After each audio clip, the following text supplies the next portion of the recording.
Hi, everyone. Welcome to Conversations with Nicole. Today, my guest is Carl Wockner, and this is how he describes himself.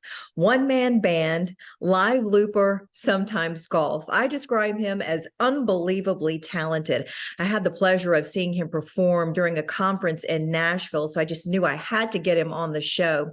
He is from Australia, and he is shaking up the world of music and performing as a live looper. He's won several awards, including Musician of the Year at the Livewire Prestige Awards in 2021. He released his debut album, Crayon Days, in 2013. In 2015, he received the top honor at the International Acoustic Music Awards. I really hope you enjoy today's conversation. Let's get started.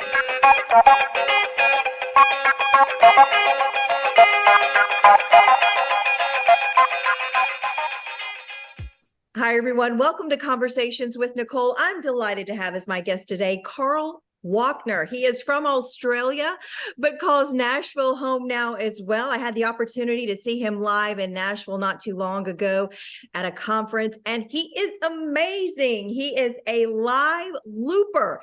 Carl, something I had never seen before until I saw you on the stage. You are phenomenal. Tell folks a little bit about yourself and exactly what is a live looper. Yeah, thanks. And I'm glad we met. Yeah, live looping's weird. It's been around for like 30 years, right? And basically, or maybe more, but it's basically just recording stuff on stage and then playing it back. So the technology's got better.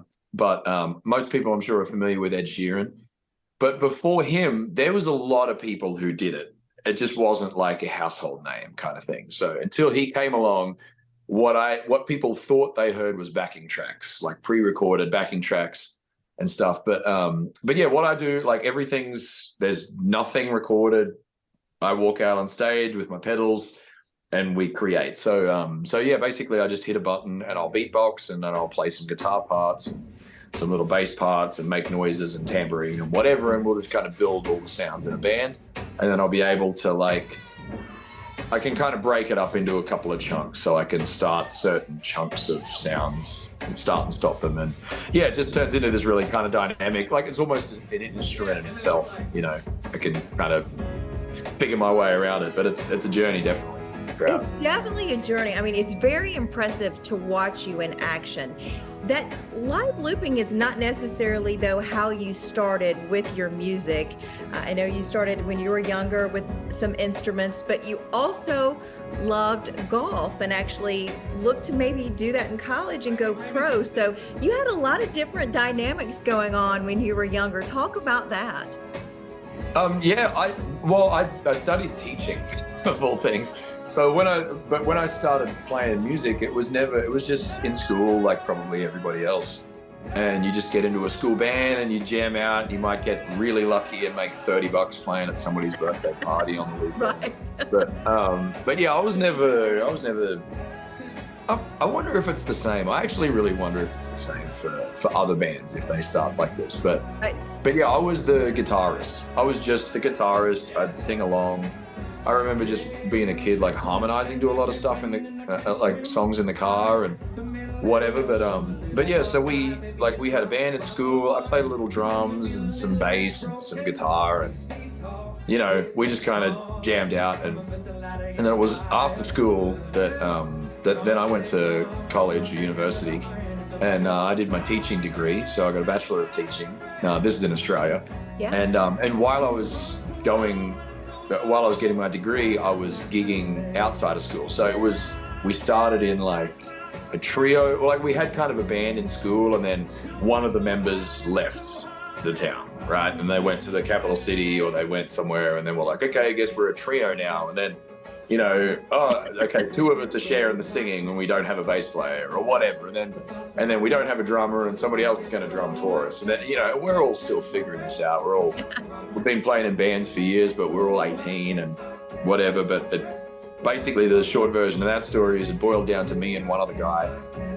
And over the course of time, I would share the lead singing roles with this other member. But now we're a duo. So it was just me and a drummer. And so we played like pubs and clubs and stuff around my hometown, Bundaberg. It's a tiny town in Australia, for years, and kind of put bands together. And then I'd play solo stuff and write songs and whatever. And it wasn't until I moved to the Sunshine Coast, which is kind of more of a second home. My birth home is Bundaberg, but you know where we kind of base in Australia is the Sunshine Coast. So yeah, I just did a lot more solo gigs, and the climate for music is a little different, metaphorically, in Australia, with noise restrictions and things. So you just find a lot of artists try to make fewer people sound bigger, if that makes sense. So so I started doing that with a kick drum and, you know, tambourines on my feet and whatever, and I just kind of boiled down to a solo one-man band kind of thing. And yeah, maybe perfect to go into live looping. That's sort of evolved right there. Yeah, it just kind of went straight in, and I guess I've been looping for probably maybe like 15 years now. It feels like a long time, but it's funny. I do a lot of stuff online, and like a lot of TikTok stuff, and people still even like what you said. That's the first time you've even seen it, and it's technology that's been around for a long time. And I think a lot of people subconsciously have seen it, but haven't noticed, or it's been background noise or whatever. But yeah, it wasn't until Ed Sheeran came around that people understood what I was doing. But so many people go, "Oh, you're just copying it. Ed Sheeran must be a big influence for you." I'm like, no. I'm like, I love Ed Sheeran, but I'm feeling for but so is a lot of other people. But you know, it's just like saying, "Oh, you like drums? You know, you must really love Dave Grohl." It's like, well, yeah, I love Dave Grohl, but drums are a whole other thing. Yeah, so, but yeah, that's kind of the evolution of how I got into looping, and it's just, it works really well because especially in today's like economy and logistically for bands, it's really hard to. You're just there. You don't have to worry about nobody showing up that's in your band. You are the band, and you're there.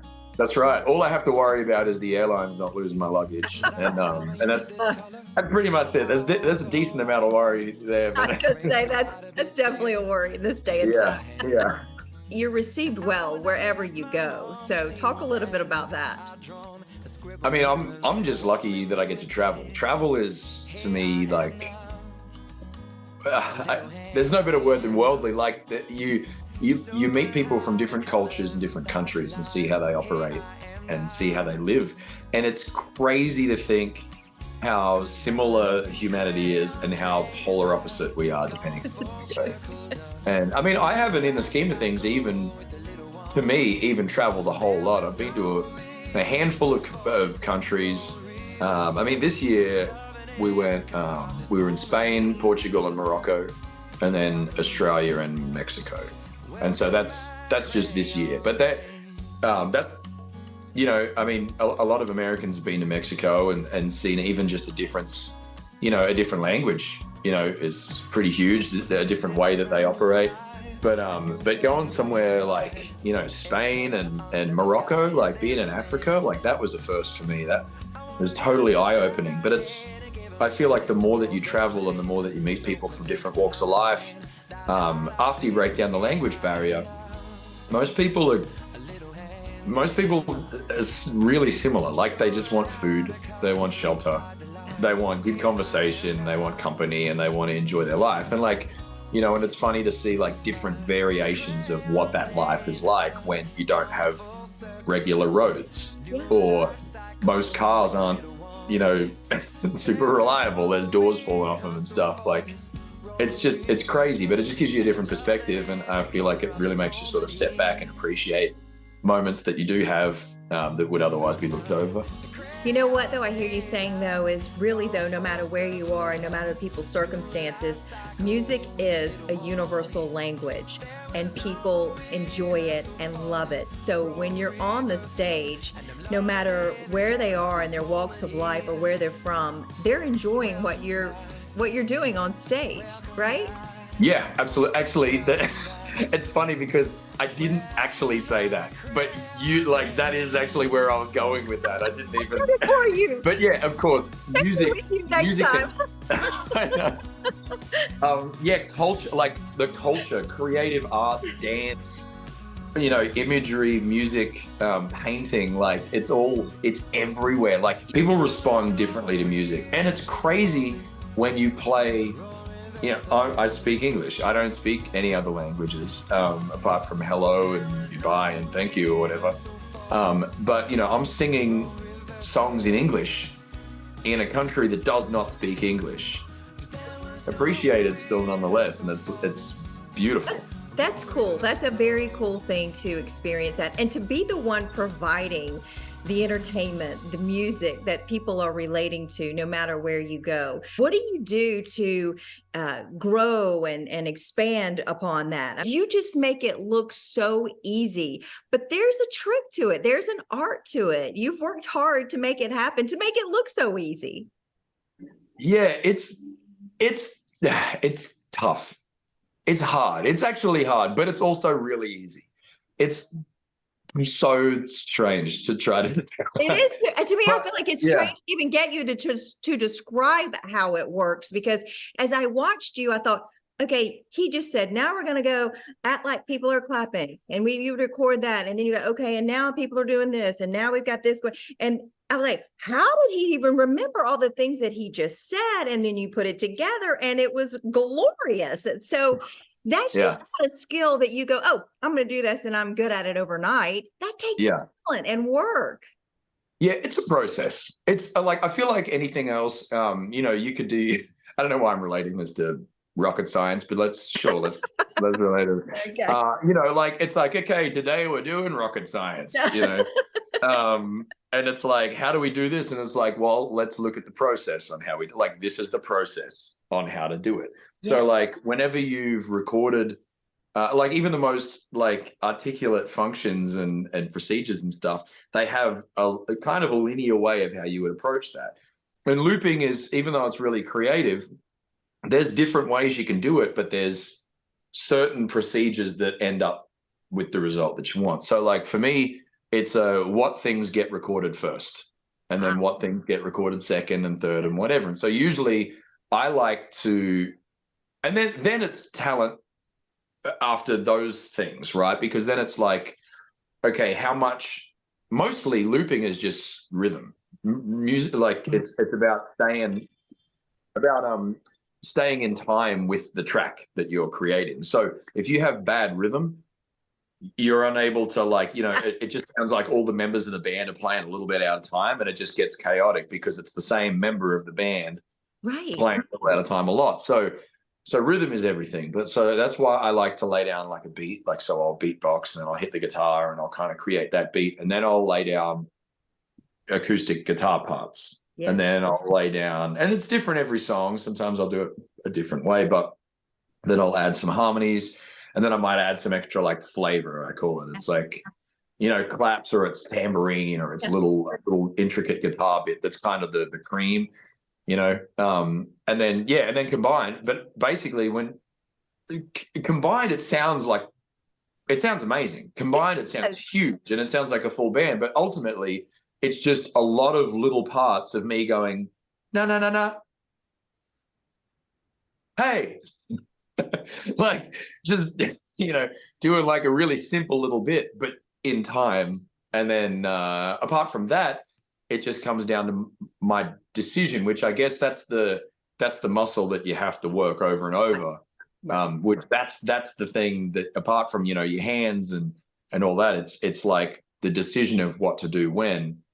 Because you know, anybody can play a bass line, but it's like, to play a bass line to match with the beat of that song, to then know that I'm gonna possibly put these three things on top of the bass line, and I don't want the bass to compete with those three elements in the future. So you're laying down a bass line thinking about three different other things that you're going to add to this track that you don't want the bass to take too much control over. So all of those are the things that, you know, is kind of tricky about it. But to practice, it's just, you just got to play a lot. So I'm lucky in a situation, be it in Nashville. I don't do too many like big shows in Nashville, but what I do is there's one or two venues here that I'll play at. One of them is Assembly Food Hall. Some people might have seen me with the videos that I play there. But it's just there's a couple of great spots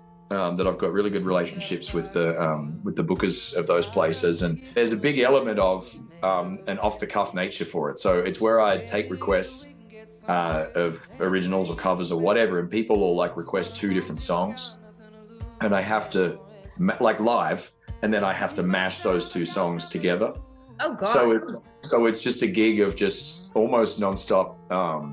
Oh, how about Frank Sinatra and Wonderwall? Okay, let's figure it out. And so I did what I did. So I do what I did at the show that you saw me, and usually get the crowd a little more involved. So I can. It's that just you describing that. I'm thinking, how in the world do you think about 2 totally different songs and mesh them together to make music and to make it sound? Okay. That's great. So here it is. This is how you do it. Okay. It's not a secret. It's just a process, like anything else. And the more you do it, the more comfortable you get with the process. So, and I bring the crowd involved because I also don't want to be up on the stage, like thinking audibly, going, oh, should I put? So I figure if I speak to the crowd and say, hey, let's put this bass line down, then I'm kind of bringing them along. On a side note, one of my pet frustrations with live looping is, I mean, it's really accessible. Like anybody can try it and do it, and there's a lot of people who do it well though, like you do, Carl. So come on. No, well, that's it. And that's also like singing. Everybody can sing. Not everybody can sing well. So same deal with looping. But the thing with looping is like a lot of people. Like, I get bored listening to a lot of live loopers. Like not everybody. Some people are great, but like a lot of people, for a minute, and then they play a kind of okay guitar part, and then they try to do a beat that's just too beyond them, and then they just kind of screw it up. And then meanwhile, it's been 3 or 4 minutes, and the song hasn't started yet. And that's I'm just paranoid about that. So over the years, I've just developed ways of it not. Yeah. Yeah. So, but yeah, the process of a mashup is really, you got 2 songs, so you can't literally play 2 songs at the same time. So one song has to be the music song, and so you start a song and then you mash. Like one's got to be the mashie and one's got to be the masher, right? And so you got to pick the song. G-rated, PG, or R-rated. Yeah, that's right. So there's one song that would be like one that I did yesterday was Michael Jackson and Justin Timberlake, right? Oh. So, and I didn't really know any Justin Timberlake songs, so I put Cry Me a River on. I just knew kind of the chorus, whatever. So I should know a Justin Timberlake song, but at the time I didn't think one. Judgment. I can't remember who sings what. So yeah. So it was Michael Jackson, right? Billie Jean. But you know him. Even if it wasn't a Justin Timberlake song, Billie Jean, bum bum bum bum bum bum bum bum bum, like it's got a really strong, significant bass line. So it's like it has to be that song. Whereas if it was another song that had like a real serious hook or a really serious like musical part, that would be the song, and then you just end up and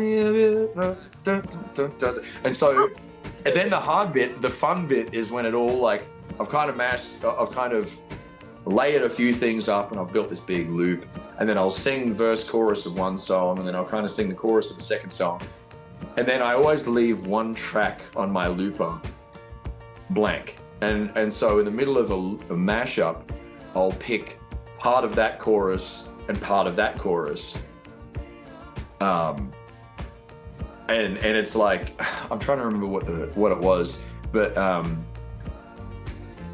Billie Jean cries rivers or something. Like it was like Billie Jean is not, I can't remember what it was, but that's impressive. One complete song, but to take 2 and put together and mash it up, as you said. Yeah. Wow. Right. Well, so that's my practice. Is basically ultimately where it comes back down to is like that keeps me like really limber for looping on stage. So it makes me really confident with Yeah. like, I mean, you on my channels and stuff of people listening, like you can see all of my pedals and all of my setup and all of that, and it's pretty big. Like there's a lot of pedals and things around on the floor. And so I'm confident enough that like I don't have to look down most of the time to know which pedal. And they're only a few inches apart on the floor, and it's like 20 of them. So like I can kind of hit pedals and start, stop stuff. But that's only because I've been doing it for so long. Yeah. And also I'm throwing all of these curveballs at me while I'm trying to, to me, it's almost like I'm trying to balance on a balance beam. How much better is your practice if you're trying to balance, like if you're just trying to be a really good balancer? Yeah. You could just balance on a balance beam, but to be really good, what if you get somebody to throw tennis balls at you while balancing on a balance beam? So, yeah, that's my metaphorical tennis balls is people giving me random mashups to just do on stage, and you have to, be able to do it. I mean, I just think you're incredible. Okay, but I have to ask you this. So mashing it up. Now, in the South, mash is used, there people mash potatoes in America. But in the South, you mash a button, but mash it. That's how mash is used. I don't know if you know that, but it's just a word that we use differently. Now we use mash. You mash your music. You mash it up. Yeah, I say mashups. Some people say smash ups. I love it. I love it. Well, I'm glad you do, because some people like a different words for live looping, or did you make that up? No, live looping. That's real. The mashups. Is that a term you did, or is that No, that's not. That's been around for a long time. I think there's a lot of different terms for it. Yeah, but one thing I don't know why it drives me crazy is when people call them smash ups. Smash ups. No, I don't. I mean, it makes sense, but I don't actually know why I hate it. But I just don't like it. Keep mashing, Carl. Keep mashing. Like you don't want to smash them because then they're going to break. Right. You mash. Right. Mash. I like it. I like mash it. Yeah, mash up. Yeah. Hey, listen, I know you like to golf. Because I love how you start off. One man band, live looper, sometimes golf. Yeah. Mostly golf. Mostly actually golf. Yeah. Okay. I played golf today. Yeah. I haven't for like 6 weeks. I mean, I hardly did. I've only played a couple of times over the last 6-8 weeks. But yeah, I had to get out today. I've been traveling a lot, been back in Nashville for a few days. Yeah. And today was the day. And I started out with an eagle. So that was pretty cool.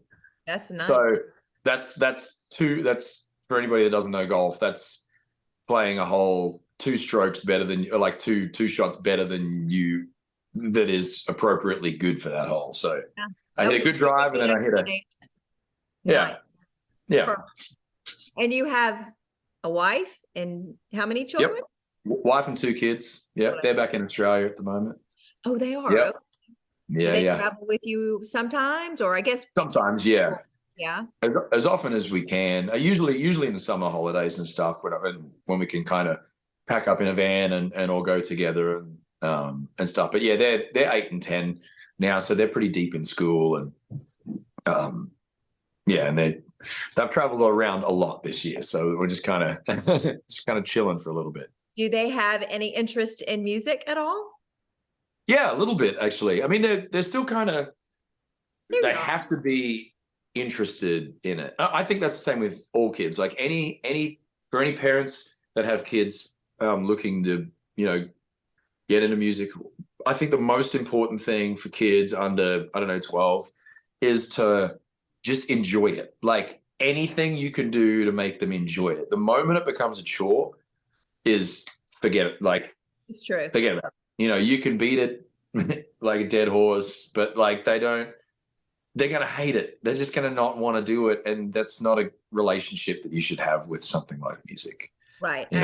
Obviously you love it and enjoy it. That's why you're so successful at what you're doing. Yeah. Well, it's been waves of enjoying it. And look, that's not even to say that professionals don't go through those enjoyment curves and stuff too, because like I even wrote a song about it, about musician, like when you do something like this, like I consider myself to have one of the best jobs in the world. It's amazing, right? I get to travel, I get to perform for people, I get to make people's day better. Oh, you do. Right. Yeah. Assuming they like the music. Yes. So I get to make people's day better. Right. So, Yes. So that's the best job. To me, that is the best job. But it's not the best all the time. And so I wrote a song about it more as a shout out to myself and other musicians and creative artists. But like, not every day, you're allowed to have bad days, and a week where you're just like, what am I doing? Why is this happening? And frustrated and, whatever. But, ultimately when you do something you love, sometimes you feel like you don't deserve to have a bad day, or you don't deserve to feel like I don't want to do it today because other people would kill to do what you do. But everybody's allowed to have bad. You're human. That's just normal. Yeah. It's not always like up here like that, Yeah, that's right. But yeah, they like music. My daughter plays a little piano, and my son's just started learning drums. And the drum teacher came back and told me who was my wife told me who was the drum teacher. Yeah. And it was a friend of mine who played drums for me, who's an incredible drummer back in Australia, Max Sportelli. He's super cool, and it's weird having these full circle moments. It's we were playing before we had kids, and now we have kids and whatever, and then he happens to be the drum teacher for that is very cool. So yeah, cool. You're known for these awesome red rim glasses that you have on. I was looking at all your pictures. I was like, oh, there's Carl and those red glasses. Oh, and those red glasses. So these are like your staple. I mean, like, they're amazing. You can't change them now, right? No, I cannot change them. I knew that maybe 12 years ago. Yeah. Hang on, 2002. I mean, I'm not going to do the math. It was a long time ago. So I put out an album. I think I was recording it or whatever. And at the time, like this was back in Australia, I would get a 2 for deal on glasses. So you go into the optometrist and it's like 2 for $199 or whatever the deal was, right? So and I would just get, and I had the insurance that we had, the health insurance in Australia would just give us a rebate, you could spend $200 on glasses and there's no out of pocket. So even if I needed them or not, I would still get, you got to stick it to the man. So I would still get 2 pairs of glasses. So I would just get different colors, and I'm like, oh, let me get the Harry Potter ones, and then let me get, big black rim ones or whatever. And then I just got some red ones. And of the 2 glasses that you get, one of them is way more comfort than the other. I don't understand how that works. Like everybody's head seems to be shaped entirely different, I guess, but whatever. So anyway, the red ones were comfy. So I started wearing the red ones a lot. And then I did an album release. Sorry, it was an EP release. And anyway, I showed up with a different pair of glasses.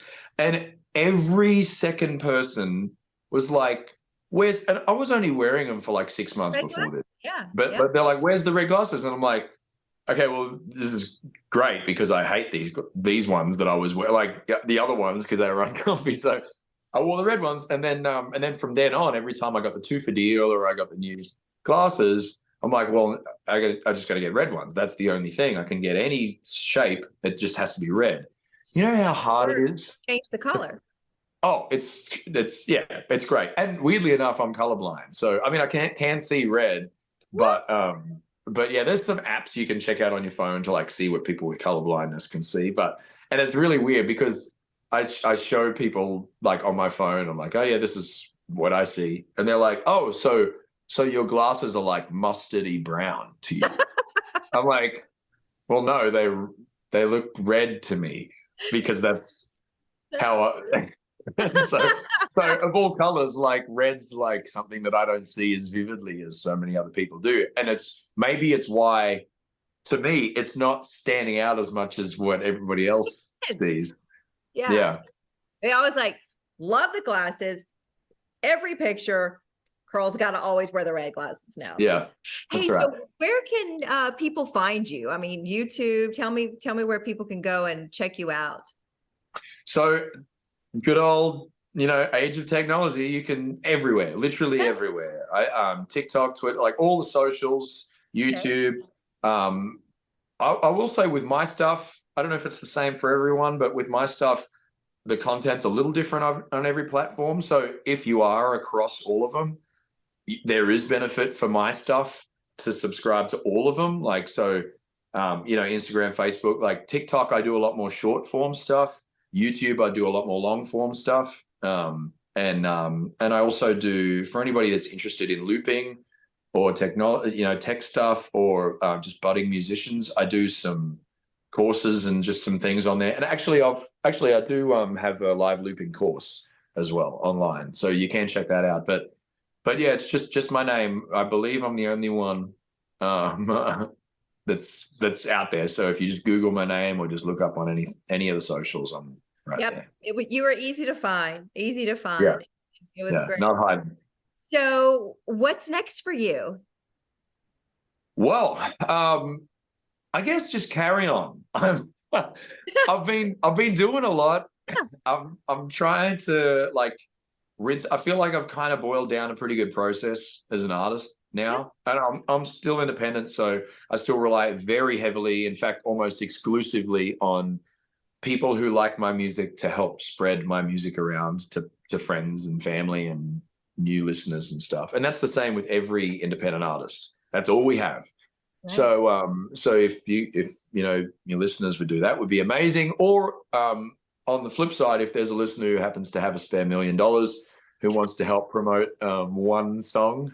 Okay, well, I need a cut of it if they get it off this, because I'm struggling too. Yeah. Okay. Well, we'll cut you in on the back end. If I get you that $1 million. So I feel like my little public service announcement that I say at a lot of shows is anybody doing anything independently, like what you're doing, what I'm doing, it's all we have is people word of mouth spreading the news about it. And you don't have to pick all the podcasts, you don't have to pick all the like YouTube content, you don't have to pick all the independent artists, just pick one person or one or two things and just tell people about those things. But yeah, what's next for me? I'm trying to do a lot of little things now. So I'm doing some looping videos. I'm trying to do a lot more online content. So I'm really trying to carve out part of my day and my week to just constantly post videos of me looping and of setups and pedals and guitars. And actually, I've got a guitar that I'm going to do a little review of later, which is kind of exciting. Definitely new music. Definitely overdue for some new music now. I put an EP out last year, and that is kind of weird, kind of clunky. There was a few logistical things that screwed up in the process of that. So I was a little bit bitter at the logistical things that happened. So I haven't been writing for a while. But yeah, this year I'm going to get to it, and then 2024 is going to definitely see some new music, and definitely a lot more shows. Well, global. Actually, so Greece, Egypt, Israel, and Turkey, and then Australia. Definitely a few bigger shows in Australia. A lot more dates in the US, and then Mexico, and then we'll see. Well, yeah. I hope that I get an opportunity to see you again live at some point, because I just absolutely love seeing you perform. You're an amazing artist, so talented. I still can't really wrap my head around the process of how you make it happen, but it is so good, so good. And you know what? What? The best thing is you don't have to. Music, you don't have to. It is nice to know stuff, but it's also nice to just not know what's happening. Yes. And just go, it still sounds great. Love it. And you know what? Yeah. You are right. You make people's days brighter and better and just so much more enjoyable after watching you perform. And so, keep doing what you do, because it matters. It makes a difference. It's fun. It just makes you feel good. And music is so much the universal language that just brings us all together. And we need more of it. We need more. We need more Carl Wagner and live looping in the world and mashing up. That's right. That's right. More mashups. More mashups. More mashups. More mashups. Well, listen, I really appreciate your time today. Thank you so much for being a part of my conversations and sharing your love for live looping and music and what you're doing. I hope I get an opportunity, like I said, to see you again sometime. It'll happen. We'll definitely. Hey, you're in Nashville. I will be back in Nashville, and I will find you if you are performing. I promise that for sure. Make sure I'm here. Absolutely, yeah. I'll probably make sure I'm not where you're at, and then while you're in Nashville. That's right. Yeah. Well, I'm following you on all of your socials and keeping in contact that way. So hopefully our paths will cross again. Carl, thanks so much for being my guest today. Absolute pleasure. Thanks so much for reaching out. It's great. Perfect. And that will do it for this edition of Conversations with Nicole. Until I see you again, I hope you have a great day.